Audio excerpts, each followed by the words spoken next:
ഭാസ്കര കാരണവർ murder case കേരളത്തിന്റെ മനസ്സാക്ഷിയെ തന്നെ ഏറെ പിടിച്ചു കുലുക്കിയ ഒന്നാണ്.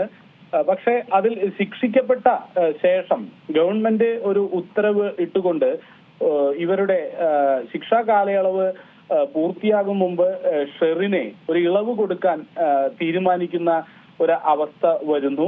അതിനെ ചലഞ്ചായിട്ട് ചൂണ്ടിക്കാണിച്ചിരുന്നത് ഇവരുടെ ഒരു കണ്ടക്ട്, ജയിലിലെ പെരുമാറ്റത്തെ പറ്റിയാണ്. വിദേശ വനിത, മറ്റൊരു കുറ്റാരോപണം നേരിട്ട പ്രതിയാക്കപ്പെട്ട വിദേശ വനിതയുമായിട്ട് ഇവർ ജയിലിൽ സംഘർഷത്തിൽ ഏർപ്പെട്ടു. അതിൽ അവർക്ക് പരിക്ക് പറ്റി എന്നതുൾപ്പെടെയുള്ള ആരോപണങ്ങൾ ഉണ്ടായിരുന്നു. അതാണ് ഒരു പ്രധാനമായിട്ടുള്ള ഇവരുടെ കണ്ടക്ട്. ജയിലിൽ വീണ്ടും ക്രിമിനൽ വാസനയോടുള്ള പെരുമാറ്റമാണ് എന്നെല്ലാം പറഞ്ഞുകൊണ്ട് ഈ റിലീസ്, റമീഷിന്റെ പശ്ചാത്തലത്തിലുള്ള ഈ റിലീസ് വൈകുവാനുണ്ടായ കാരണം.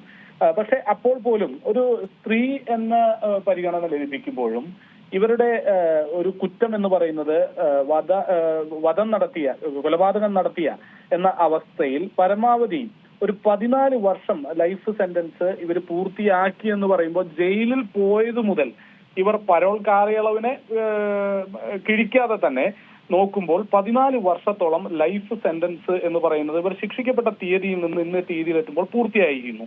അങ്ങനെ വരുമ്പോൾ ഈ ഡയറക്ടർ ജനറൽ ഓഫ് പ്രിസൺസ് അല്ലെങ്കിൽ കറക്ഷൻ സർവീസ് ഈ മാറ്റർ പട്ടികയാക്കിക്കൊണ്ട് ഇവരുടെ പേരുൾപ്പെടെയുള്ളത് ഗവൺമെന്റിന് നൽകുന്നു.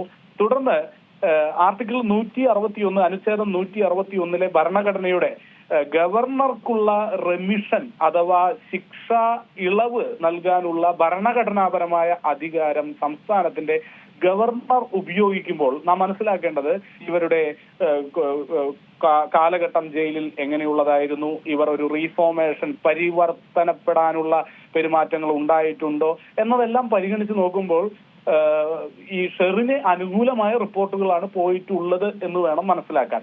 അപ്പോൾ സമൂഹ മനസാക്ഷിയെ ഏറെ പിടിച്ചു കുലുക്കിയ ഒരു വിഷയമാണെങ്കിൽ പോലും 14 വർഷം ഷെറിൻ പൂർത്തിയാക്കിയിരുന്നു. ഷെറിനെതിരെ തെളിയിക്കപ്പെട്ട മറ്റ് ആരോപണങ്ങളൊന്നും അവരുടെ ജയിലിലെ കണ്ടക്ട്, പെരുമാറ്റവുമായി ബന്ധപ്പെട്ടിട്ട് ഇല്ല. ഏതാനും വിദേശ വനിതയെ ആക്രമിച്ചു എന്നതുൾപ്പെടെയുള്ള ആരോപണങ്ങളെല്ലാം മുഖവിലക്കെടുത്തുവെങ്കിലും അതിനെയൊന്നും സാരമായിട്ട് പരിഗണിക്കാതെ ഈ പറയുന്ന ജയിൽ പ്രിസൺ കറക്ഷൻ ഓഫീസറുടെ റിപ്പോർട്ടിന്റെ മേൽ ആർട്ടിക്കിൾ 161 അനുസരിച്ച് ഗവർണർ തീരുമാനമെടുക്കുമ്പോൾ അത് ആത്യന്തികമായിട്ട് ഷെറിന് ഗുണം ലഭിക്കുകയാണ്. ഇത് ഷെറിൻ എന്നല്ല, ഇത്തരത്തിൽ ഈ പട്ടികപ്പെടുത്തുന്ന മറ്റെല്ലാവർക്കും ലഭിക്കുന്ന ഒരു ഗുണം എന്നതുകൊണ്ട് തന്നെ നമുക്ക് ഇതിനെ അടച്ചാക്ഷേപിക്കാൻ തരമില്ല. ആത്യന്തികമായി ഇന്ത്യയിലെ, കേരളത്തിലെ ക്രിമിനൽ ജസ്റ്റിസ് സിസ്റ്റം നാം ഉദ്ദേശിക്കുന്നത് 10-14 വർഷം ഒരു വ്യക്തിയെ ഒരു റീഫോർമേഷൻ രീതിയിൽ ജയിൽ കാലഘട്ടത്തിൽ നിന്ന് തിരിച്ച് സമൂഹത്തിലേക്ക് കുറ്റം, സങ്കലനം, ശിക്ഷ സമം അവർ ഒരു പഴയ ഒരു നിരപരാധിത്വത്തിന്റെ പൊസിഷനിൽ സമൂഹം ഇരുകൈ നീട്ടി സ്വീകരിക്കുമ്പോൾ മാത്രമാണ് നമ്മുടെ ഈ ശിക്ഷ എന്നതുകൊണ്ട് പൂർത്തിയാകുന്നത്. അല്ലെങ്കിൽ യമനിൽ വധശിക്ഷയ്ക്ക് വിധേയമാക്കാൻ നിമിഷപ്രിയയെ സെല്ലിൽ അടച്ചിരിക്കുന്ന ഈ ഷെറിനു വേണ്ടിയിട്ട് ഫയൽ നീങ്ങിയതൊക്കെ അതിവേഗമാണ്. നമ്മൾ കണ്ടതാണ്. മിക്കപ്പോഴും ഈ സമയങ്ങളിൽ ഷെറിൻ പുറത്തു തന്നെയായിരുന്നു. ഏകദേശം ശിക്ഷാ കാലാവധിയുടെ ജയിലിൻ വെളിയിൽ 500 ദിവസമൊക്കെ വെളിയിലായിരുന്നു. കോവിഡ് സമയത്ത് വെളിയിലായിരുന്നു. അത്തരത്തിൽ കുറേയധികം കാര്യങ്ങൾ ഈ പ്രതിക്ക് നേരെ ഉണ്ടായിരുന്നു.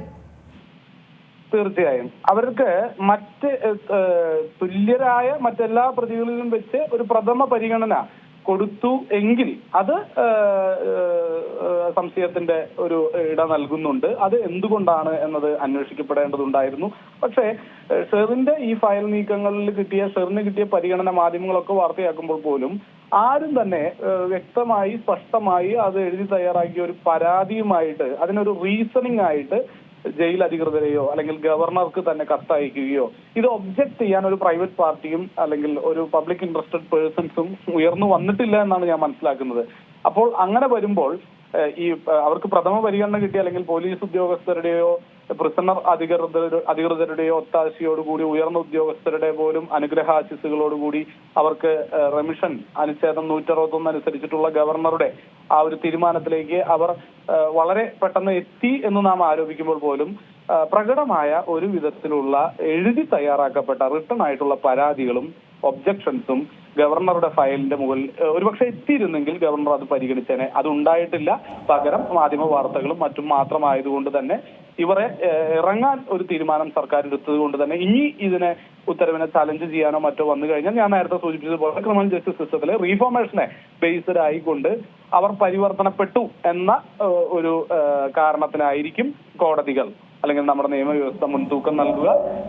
ഇനി നമുക്ക് പ്രതീക്ഷിക്കാവുന്നത് ഇവർ മറ്റ് കുറ്റകൃത്യങ്ങളിലൊന്നും ഏർപ്പെടാതെ തനിക്ക് ലഭിച്ച തെളിഞ്ഞ കുറ്റത്തിന് സമമായ ശിക്ഷ അനുഭവിച്ച അവർ സമൂഹത്തിന് ഒരു വിധത്തിലുള്ള ഒരു കാര്യം കൂടെ ഞാനൊന്ന് ഇടപെട്ട് ചോദിക്കുകയാണ്. കാരണം ഈ ഒരു ശിക്ഷാ കാലാവധിക്കിടെ തന്നെ ജയിലിൽ നിന്ന് കുറേയധികം നാൾ വെളിയിൽ നിന്നു. മാത്രമല്ല 3 ജീവപര്യന്തം തടവിന് ശിക്ഷിക്കപ്പെട്ട പ്രതി ശിക്ഷാ കാലാവധി തുടങ്ങി 1.5 വർഷം പിന്നിട്ടപ്പോൾ തന്നെ പരോൾ നേടി തുടങ്ങി. ഇത്തരത്തിൽ കുറേയധികം സ്വാധീനം, വലിയൊരു VIP ലെവൽ തന്നെ ഒരു ട്രീറ്റ്മെന്റ് അത് തന്നെയല്ലേ ഈ പ്രതിക്ക് ലഭിച്ചിരുന്നത്. പക്ഷേ ഇത്തരത്തിൽ ഇങ്ങനെയുള്ള കാര്യങ്ങൾ വരുമ്പോൾ മറ്റ് സഹതടവുകാർ അല്ലെങ്കിൽ ഇതുമായി ബന്ധപ്പെട്ട് ഇത്തരത്തിലെ സമാനമായ കേസുകൾ സംസ്ഥാനത്ത് ഒരുപാട് ഉണ്ടാകുന്നുണ്ട്. അപ്പോൾ അത്തരത്തിലൊക്കെ ഒരു നിയമവശങ്ങളെ തെല്ലും ഭയമില്ലാത്ത രീതിയിലേക്ക് ക്രിമിനൽ വളരില്ലേ? അങ്ങനെയൊക്കെ നോക്കുമ്പോൾ നമ്മുടെ ക്രിമിനൽ ജസ്റ്റിസ് സിസ്റ്റം കോടതികൾ ശിക്ഷിക്കുന്നതിന് ശേഷം വിചാരണ കോടതികൾ ഇരട്ട ജീവപര്യന്തവും 3 ജീവപര്യന്തവും ഒക്കെ കൊടുത്തു എന്ന് പറഞ്ഞതിന് ശേഷം എന്താണ് സംഭവിക്കുന്നതെന്ന് നോക്കിയാൽ നമുക്കെല്ലാം കണ്ണിൽ നിന്ന് വെള്ളം വരുന്ന ഒരവസ്ഥയാണ് സമൂഹത്തിൽ ഇതിനെക്കുറിച്ച് ചിന്തിക്കുന്നവർക്ക് ആ ദൃഷ്ടാന്തം ഉണ്ടാകുന്നു എന്ന് പറയേണ്ടി വരും.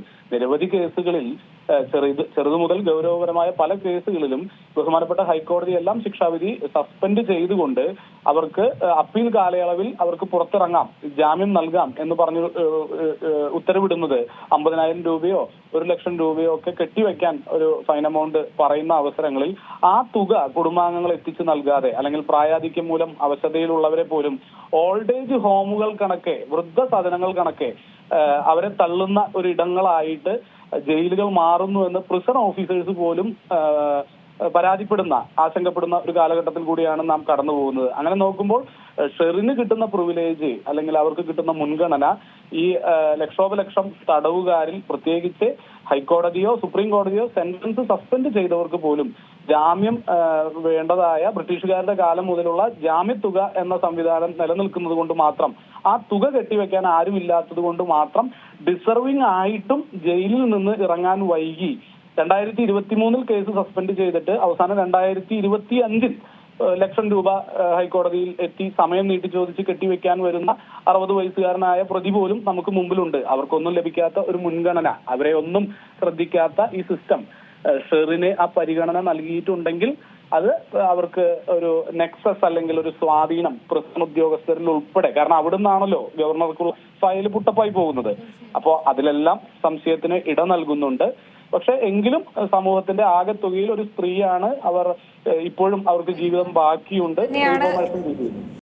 ഏറ്റവും പുതിയ വാർത്തകളും വിശേഷങ്ങളും വിരൽ തുമ്പിലറിയാൻ സീ മലയാളം ന്യൂസ് എല്ലാ ഡിജിറ്റൽ പ്ലാറ്റ്ഫോമുകളിലും ലഭ്യം.